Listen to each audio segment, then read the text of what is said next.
Taon-taon, pinaganap ang kalayaan ng Pilipinas. Maging sa ibayong dagat, pinagdiriwang ang kalayaan ng Pilipinas. Isang malaking selebrasyon na ang bawat Pilipino ay nagkakaisa. Tahimik, saya, kultura, at iba pang gawain para mapasaya ang bawat isa. Libo-libong Pinoy nakikilahok sa selebrasyon ng kalayaan. Ang kalayaan ng Pilipinas. Araw ng Biyernes, nakikilahok ang grupong Al-Salam upang iparating ang mensahe ng Islam sa mga kababayang Pilipino. Sila'y namimigay ng mga aklat, mga regalo, para maiparating ang magandang mensahe ng Islam. Sila'y mga bagong yakap sa Islam, nakikipagsapalaran sa ibayong dagat, upang matustusan ang pangangailangan ng kanilang pamilya.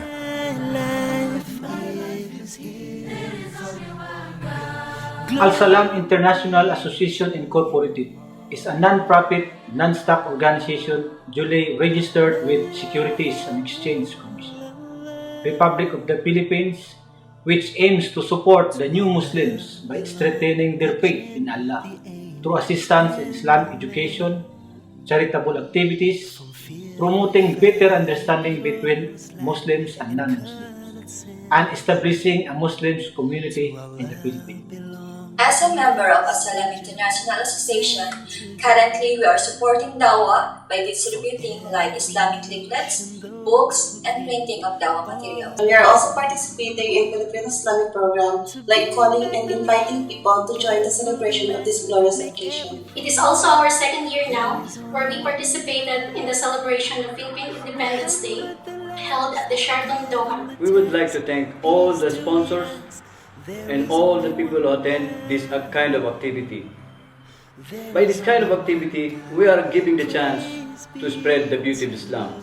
Isa pong layunin po sa grupo na ito ay tumulong po sa pagpalaganap po ng dawa sa Pilipinas at kung saan po tayo po ay tumutulong sa mga Islamic centers at sa mga daiya doon upang maiparating po ang mensahe ng Islam. Isa rin po sa pangunahing gawain ng Al-Salam ay ang pagpapadala ng mga libro, mga babasahin at mga Quran sa Pilipinas upang ito'y maging tulong sa mga bagong Muslim at hindi po lahat ay sa mga hindi Muslim na maaaring maibahagi sa kanila ang mensahe ng Islam. Isa sa mga dinidevelop namin ngayon, yung media na kung saan doon natin maiparating ng maayos at malawakan ang mensahe ng Islam. Sa ngayon po ay gumagawa kami ng short films at kino-convert namin sa DVD at pinamimigay namin sa mga existing na mga Islamic center.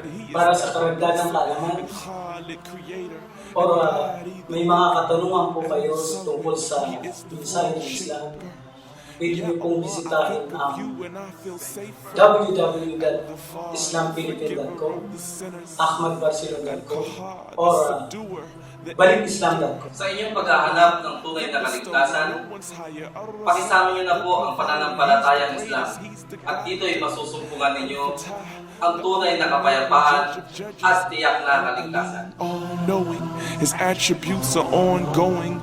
It is His promises that keep